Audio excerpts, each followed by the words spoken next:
बूढ़ा युग के सवाल का जवाब देते हुए कहता है, नहीं बेटुआ, यक्षिणी अब मर्दों को अपना शिकार नहीं बनाती। क्यों पापा, क्या यक्षिणी यहाँ से चली गई है जो अब वो मर्दों को अपना शिकार नहीं बनाती है? वो बूढ़ा युग के पास जाते हुए कहता है, वो गई नहीं है, शांत हो गई है। शांत हो गई है मतलब ये कि आज से 13 साल पहले उस ग्रेवयार्ड कोठी में एक लेखक बाबू रहते थे। उन लेखक बाबू को ही उस यक्षिणी ने अपना आखिरी शिकार बनाया था। तुम्हें पता है, लेखक बाबू की किसी को लाश तक नहीं मिली थी, पर उनका कमरा पूरा खून से सना हुआ था। हर जगह खून ही खून था, दीवारों पर, किताबों पर, टेबल पर, हर जगह। एक कोना ऐसा नहीं बचा था जहां पर खून न हो। ये बात सुनकर युग डरा नहीं बल्कि उदास हो गया। अचानक से उसकी आंखों में नमी आ गई थी। बूढ़ा इस बात को भांप लेता है और युग के कंधों पर हाथ रखते हुए पूछता है, क्या हुआ बेटा? लेखक बाबू के बारे में सुनकर तुम्हारा चेहरा उतर क्यों गया? युग अपने दिल पर पत्थर रखते हुए कहता है, क्योंकि आप जिस लेखक बाबू की बात कर रहे हैं वो और कोई नहीं बल्कि मेरे पिता थे। क्या इसका मतलब ये कि तुम वो लेखक बाबू के बेटे हो? हाँ, मैं उन्हीं का बेटा हूँ, युग। बूढ़ा अपनी बात को आगे जारी रखते हुए कहता है, गांव वालों का कहना था कि उस यक्षिणी ने ही लेखक बाबू को मारा था। उसी दिन से उस ग्रेवयार्ड कोठी को बंद कर दिया गया और कोठी के बंद होने के साथ ही अमावस्या और पूर्णिमा की रात मर्दों के शिकार होने भी बंद हो गए। कुछ गांव वालों का तो ये तक कहना है कि शायद लेखक के साथ संभोग करके उस यक्षिणी की हवस मिट गई, इसलिए वो शांत हो गई। ये कुछ सोचते हुए कहता है, पर जब हवस मिट गई थी तो उस यक्षिणी ने मेरे पिता को क्यों मारा? और आपने कहा था कि संभोग करने के बाद यक्षिणी अपने शिकार के शरीर में से खून चूस लेती है, तो फिर मेरे पिता का खून कमरे में हर जगह कैसे फैला था? यक्षिणी ने उनका खून क्यों नहीं पिया? पता नहीं, उसने लेखक बाबू का खून क्यों नहीं पिया। ये राज तो उनकी मौत के साथ ही ग्रेवयार्ड कोठी में दफन हो गया था। यक्षिणी हर शिकार के साथ संभोग करने के बाद सीधे उसे मौत के घाट उतारती थी, इसलिए हवस खत्म होने के बाद भी उसने लेखक बाबू को भी मार दिया होगा। पर कुछ गांव वालों का कहना था कि लेखक बाबू कई सालों से खोजबीन पूछताछ करके यक्षिणी पर कोई किताब लिख रहे थे। इसकी भनक उसे लग गई थी। एक ये भी कारण हो सकता है। और फिर अमावस्या आते ही यक्षिणी ने लेखक बाबू को मार दिया होगा। क्या वो किताब मुझे मिल सकती है? नहीं, वो किताब तो कहीं नहीं है।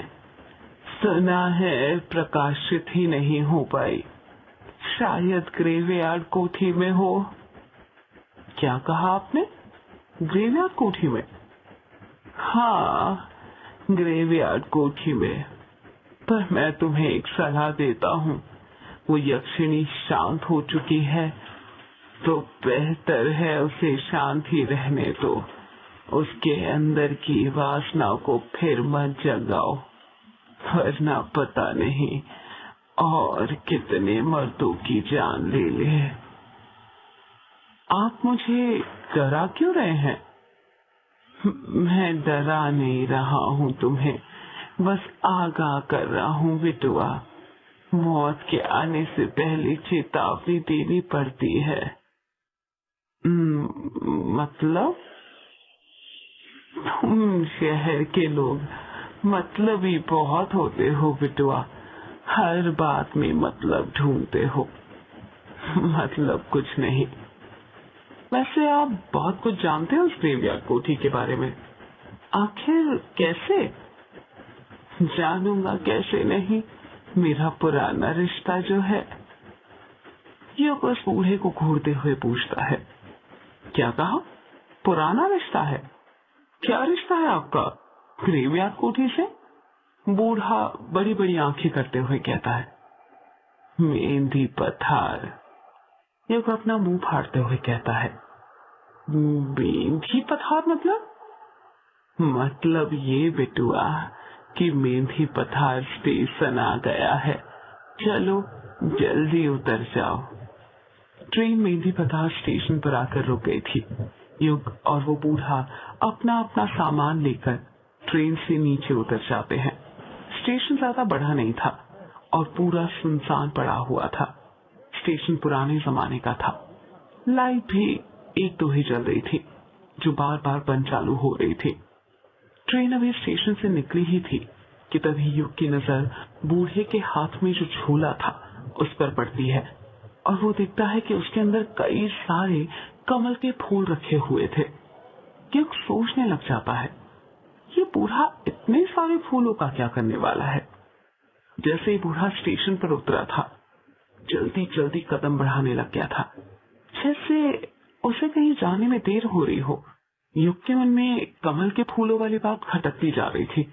उससे रहा नहीं जाता और वो उस बूढ़े से पूछ ही लेता है, वैसे बाबा आप इतने सारे कमल के फूलों का क्या करने वाले हैं?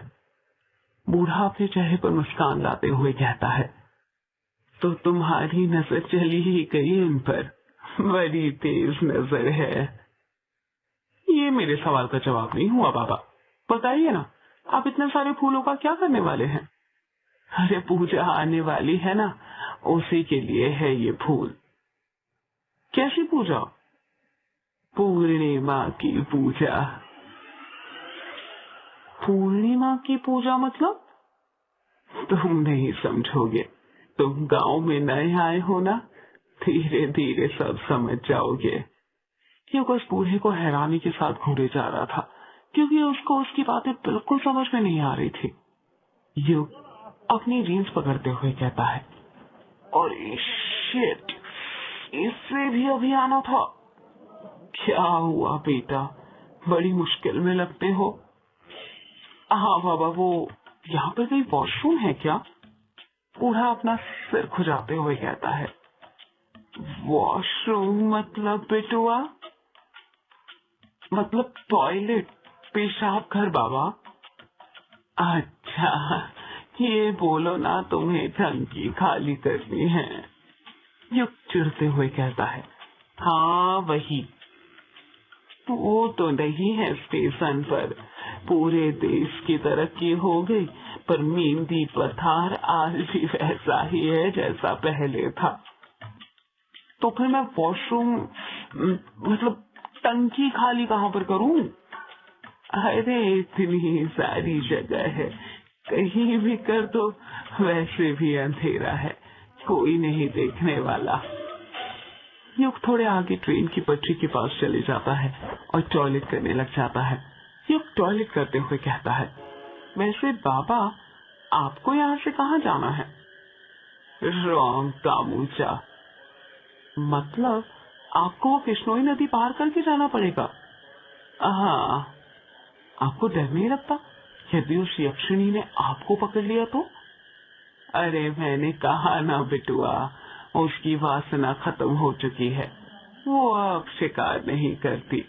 और वैसे भी आज पूर्णिमा या अमावस्या थोड़ी है जो मुझे अपना शिकार बनाए। वैसे आप रोंग कामुचा में कहाँ रहते हैं? रोंग कामुचा में कृष्णोई नदी का जो घाट है ना, वहीं पर रहता हूँ। युग कुछ सोचते हुए कहता है, ये तो वही घाट है ना जहाँ पर वो यक्षिणी भटका करती थी? पापा कहते थे कि अक्सर यक्षिणी कृष्णोई नदी के दोनों घाट के पास ही भटका करती थी। कोई जवाब नहीं आता है। युग फिर पूछता है, बताइए ना बाबा, आप चुप क्यों हो गए? बूढ़े का कुछ जवाब नहीं आ रहा था।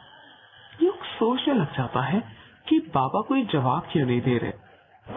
युग अपने पैंट की चेन बंद करता है और पीछे मुड़ने लग जाता है। जब वो पीछे मुड़ता है तो उसके रोंगटे खड़े हो जाते हैं। वो बूढ़ा अचानक से गायब हो गया था।